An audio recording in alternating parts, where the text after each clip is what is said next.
Good evening, residents. This is an emergency broadcast. Do not look directly at the moon. Do not observe the surface. Do not respond to any reflected light. If you have already looked, stay indoors. Turn away from windows. Avoid eye contact with affected persons.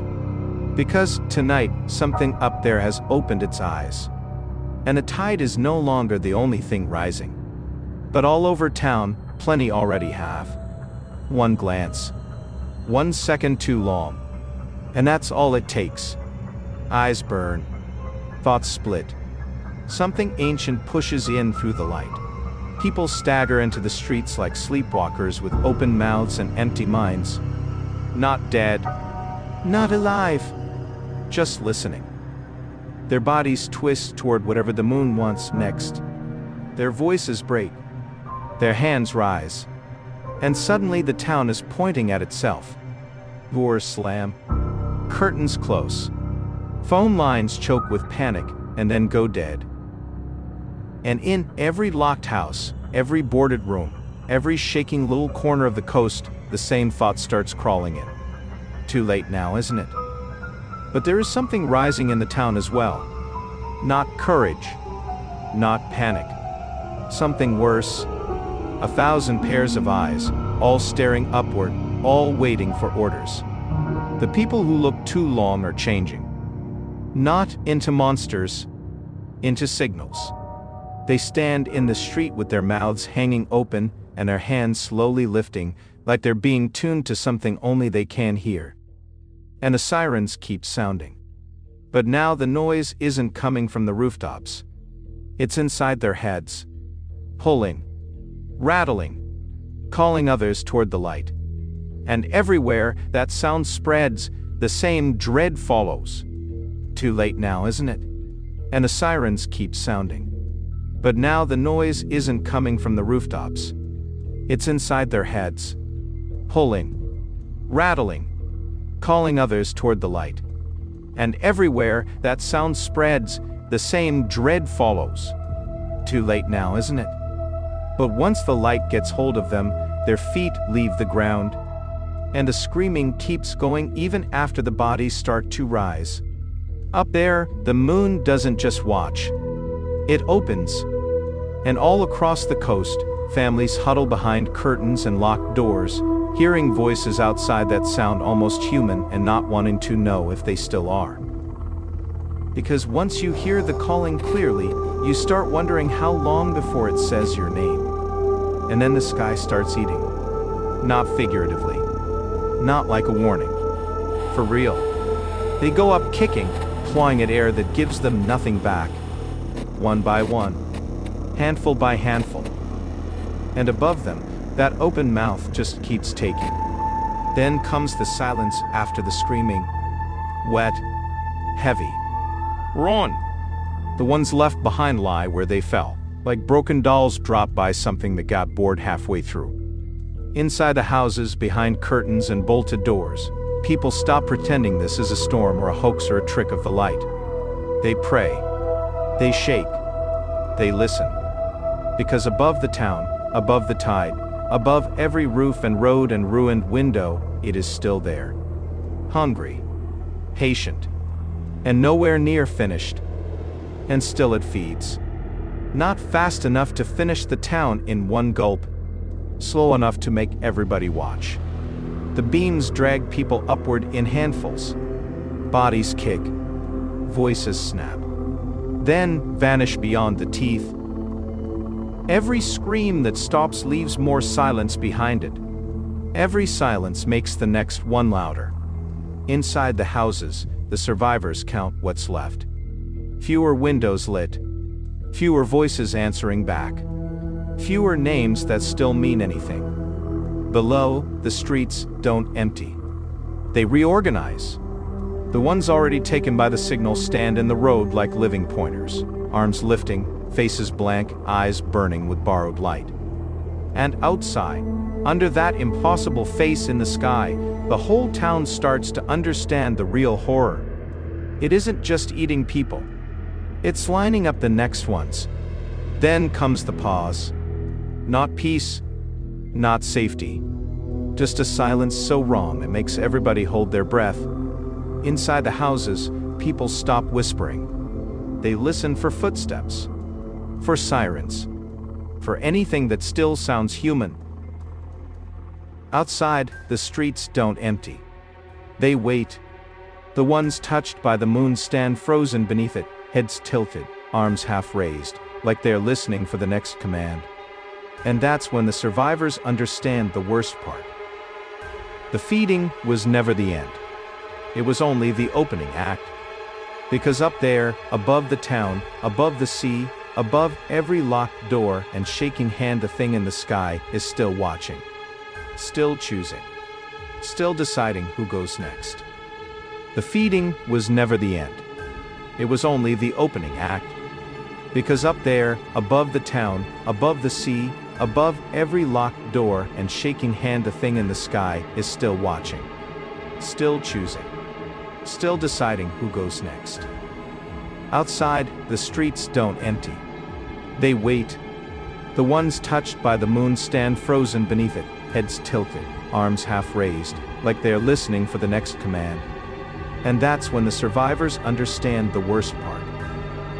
The feeding was never the end. It was only the opening act.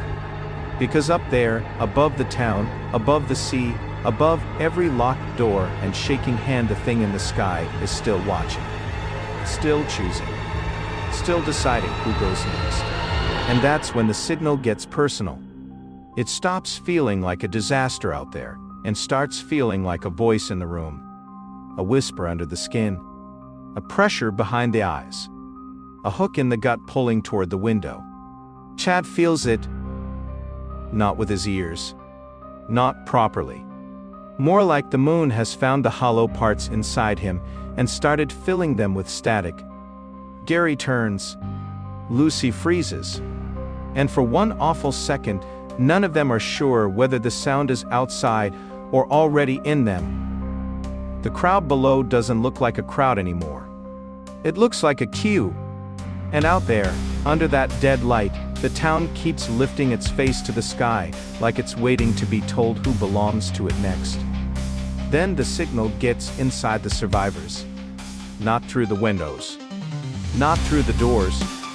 Through the quiet. It settles in the room like a second atmosphere. A pressure in the chest. A whisper under the skull. Chad feels it first. That crawling pull behind the eyes.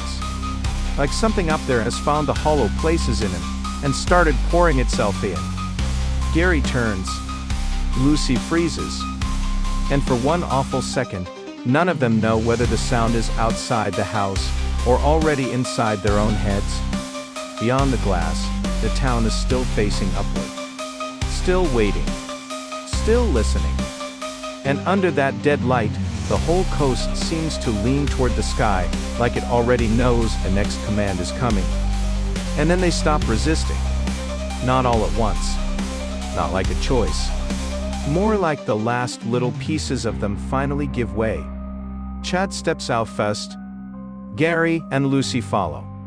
And the night takes them in without a sound.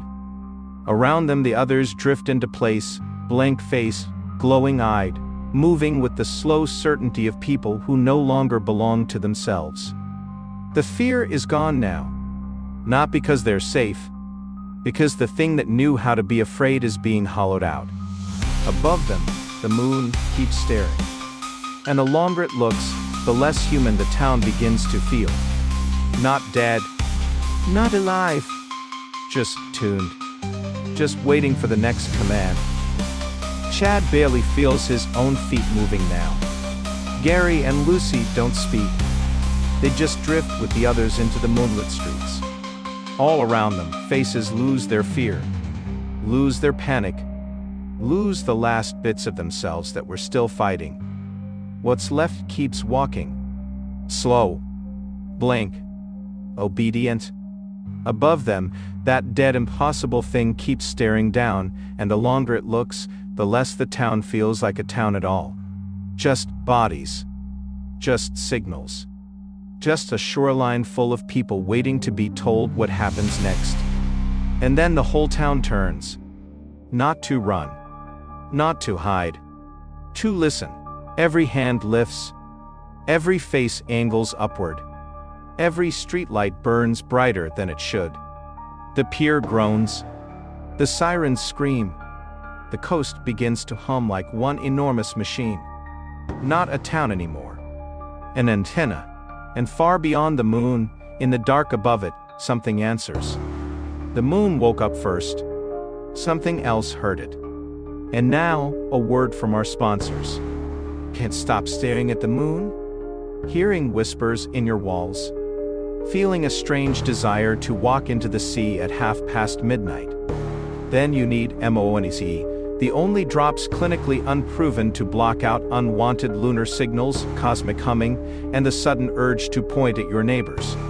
Side effects may include dizziness, glowing eyes, sleeplessness, and permanent obedience to forces beyond the stars. Still restless? Try a pair of moon-tastic Terra trousers. Comfortable, breathable, and specially designed for those awkward nights when the sky develops teeth. Choose from our best-selling styles: Bite the Moon, Full Moon Crazy, and the ever-popular Spoon the Moon. But don't wait. Because if you don't grab them first, something else might grab you. Planning a family getaway? Then book your dream break today at Goliwich Beach, where the tide stays low, the screams stay high, and the moon never blinks. Ocean views, fresh sea air, and absolutely no refunds after sundown. Still not sure if you're infected? Take our quick and easy Moonsick quiz. If your eyes glow, your jaw locks, or you started calling the sky mother, congratulations. You may already be one of tonight's lucky winners. And remember, when the moon wakes up, shop smart, dress warm, and never, ever trust a coastline full of smiling people pointing in the same direction. The end? Not quite. Like, subscribe, tune in for the next transmission. Because out there in the dark, something is still listening. And next time, it might listen back.